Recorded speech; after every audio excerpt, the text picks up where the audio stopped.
Sorry. Nakakad ng candle. Wala nga ako. Dito na daw yung iiyak ka na. 16 yun na ni Debbie. Wala naman dyan. Kahit isa.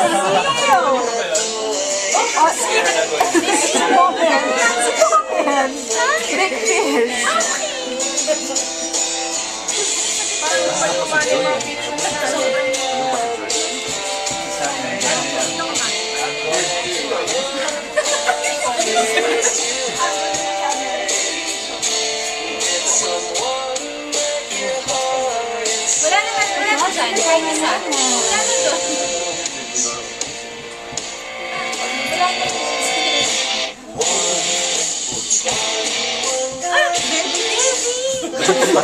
Parang si Aiza lang dyan. Parang Aiza siguro lang.